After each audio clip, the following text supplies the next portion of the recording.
desert has a cruel way of deciding who lives and who dies, and on that burning afternoon, it seemed determined to claim a young woman left to perish beneath the endless Wild West sky.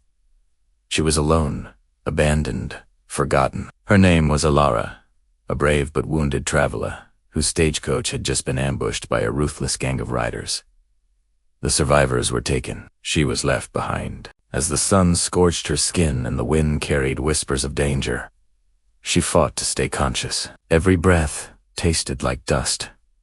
Every heartbeat felt like it could be her last. But then, through the shimmering waves of heat, she saw him, a lone horseman, riding against the dying sun, dust swirling around him like a halo of fire. His name was Colt Maddox, a wandering cowboy known across the frontier not for violence, but for his uncanny habit of showing up exactly when someone needed saving. When he reached her, she collapsed into his arms, and the world faded to black. Hours later, she awoke beside a small campfire, the crackling flames casting a warm light over Colt's rugged, determined face. The air was thick with the scent of burning sage, the wind carrying the howls of distant wolves. She whispered the truth: her group had been taken, and the men who took them, led by the outlaw Mason Creed, would be back for her. Colt listened silently, his jaw tight, his eyes sharper than his knife. He promised she wouldn't be alone anymore. But promises in the Wild West are a dangerous currency. As night settled and darkness wrapped around them, Alara noticed Colt kept glancing into the shadows. Something was hunting them. The faint sound of footsteps in the sand, a distant hoarse snort, a faint metallic click. Colt stood, his hand hovering over his revolver. "They're here," he whispered. The desert exploded in gunfire as Mason Creed's gang surrounded their camp.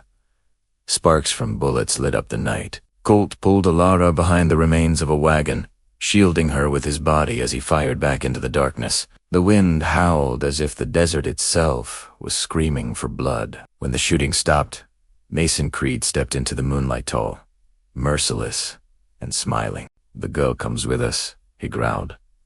"And you, cowboy, you're just in the way." But Alara stood, placing herself in front of Colt.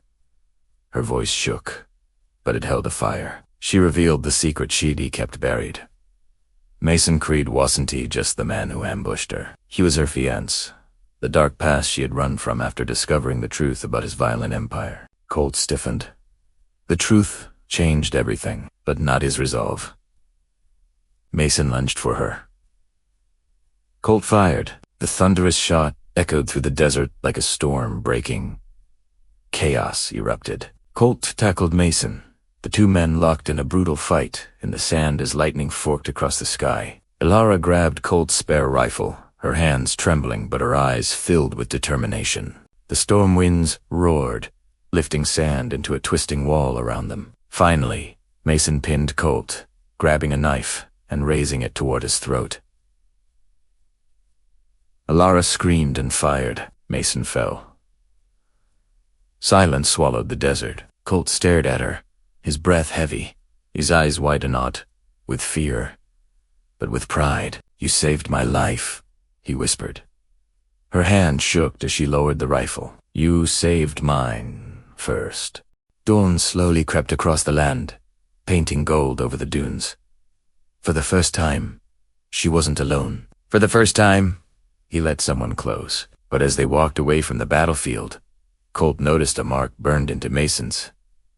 Sadala's symbol belonging to a much larger, deadlier gang, one that would come searching for revenge. And as the wind carried the first warning howls across the desert, Colt looked at Alara and said, "This ain't over, not by a long shot."